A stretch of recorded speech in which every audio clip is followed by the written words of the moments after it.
কাউকে সাহায্য করলে, কারো উপকার করলে, কাউকে বুকের অন্তরস্থলে জায়গা দিলে তার পরিণতি বোধহয় এমনই হয়।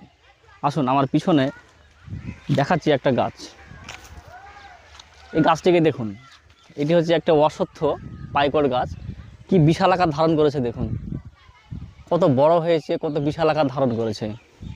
আসলে একটা সময় এই গাছটিকে জায়গা দিয়েছিল এই যে খেজুর গাছটি। এই খেজুর গাছটিকে আজকে দেখুন, তার এই যে গোড়ার জায়গাটা সেটা তো দেখাই যাচ্ছে না, সেটা পুরো বেড়ে নিয়েছে এই অশ্বত্থ গাছটি। এবং এই খেজুর গাছটাকে কীভাবে আষ্টে পিষ্টে ধরেছে দেখুন। এই খেজুর গাছটি এখন শুধু উপরে যাওয়ার জন্য হয়তো অপেক্ষায় আছে, কখন সে মারা যাবে। তার আজকে কী অবস্থা।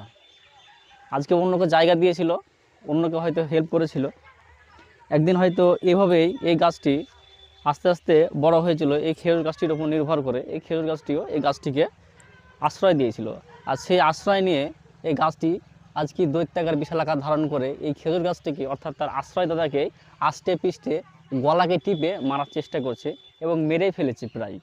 হয়তো আর কিছুদিন পরে এই গাছটি মারা যাবে।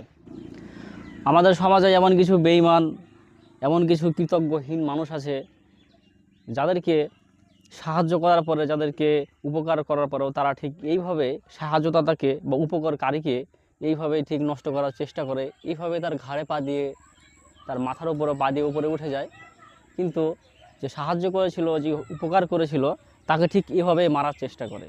সত্যি বড়ই অদ্ভুত।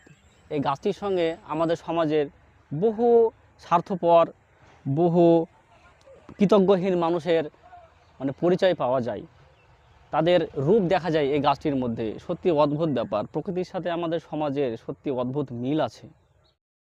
কি নিদারুণ যন্ত্রণা, গভীর ক্ষত এবং ভগ্ন হৃদয় নিয়ে দাঁড়িয়ে আছে গাছটি।